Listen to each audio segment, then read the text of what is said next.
military bases all over the world. Really? And this is for their families That's and so everything. Cool. So definitely this How is... did you get involved in it? Oh, we're rolling. Oh, Okay, well, sorry. we'll meet, we'll go cocktails Okay. later, whatever. Happy hour. Anyway, okay.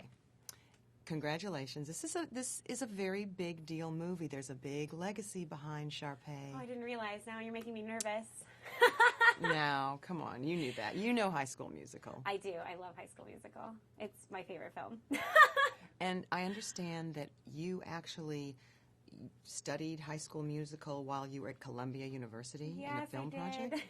No, that's a little unusual. Tell me about that, Cameron. Well, I didn't know anything about this, obviously. To be honest, I didn't even know that this had anything to do with Sharpay or... which was a character from High School Musical, until I was in Canada filming it, because I had been given a top secret script, and it had changed all the names. And so I just thought, oh, this is so funny that Ashley's doing this character. It's so similar to Sharpay. And then finally someone was like, you do know that this is Sharpay's Fabulous Adventure. No one had thought to tell me. But the interesting thing is, what's good about that, this shows that this is really a separate movie. It is. It will be new to many people and also a favorite to others. So I think that's important. It is, and this is my favorite character in the original High School Musical. So for me, I was like, oh, they should totally do a film about Sharpay. That's a great idea. And of course, you play her nemesis. Yes. You're sweet. Oh, that's a good word. Yeah, sweet on the outside. But and very dark on the inside, I think. Angry, as I like to say. But mainly just interested in myself. And I do think that this film comes at a time when we see a lot of this in the press, the celebrities sort of getting hyped up in their own importance, and I think the term might be imploding, just this idea that you can kind of, the ego can get out of control so quickly and you don't even realize, and I do think that's where this character is coming from. I mean, we see it in society a lot right now. And of course, that's what's interesting, is you are playing actors, celebrities, people who will do anything to get to the top. Right, yes. So who did you base your character on? I didn't base my character on any person specifically. It's definitely a character that's evolved. Pieces of her have evolved through other characters that I've played, and things that you see, other characters I've seen other people play. And then, you know, a lot of it comes together on set when you pick out the wardrobe, or when you are playing in the scene and you're like, oh, it'd be hilarious if this character did this in the scene, you know, spills the coffee or whatever.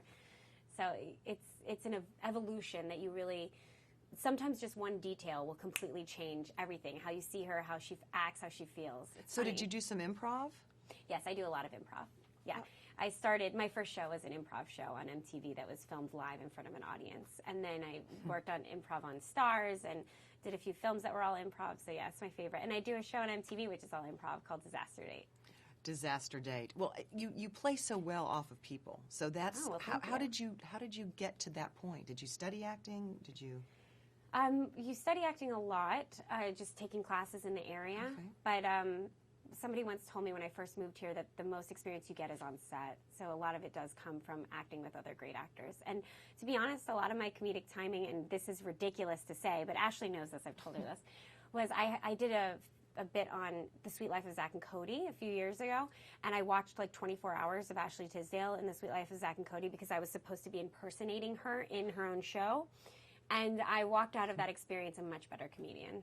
Can you impersonate her now after spending I would never do that. I would never do that because I feel like it's kind of rude, and I don't think she like loved the idea that I had to do it to begin with.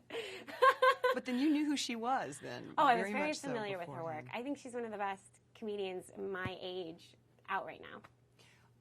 What is funny, though, to you? How do you know when you're funny? It's a gut feeling.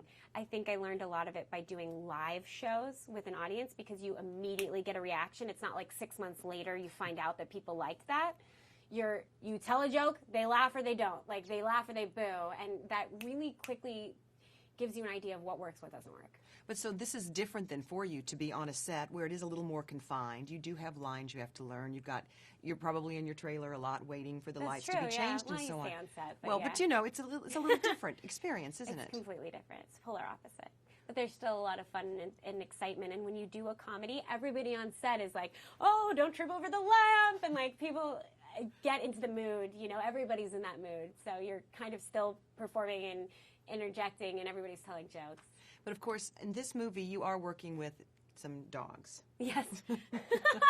and I mean, the real dogs. You're not talking about girls. No. Yeah, I'm talking about the real dogs. So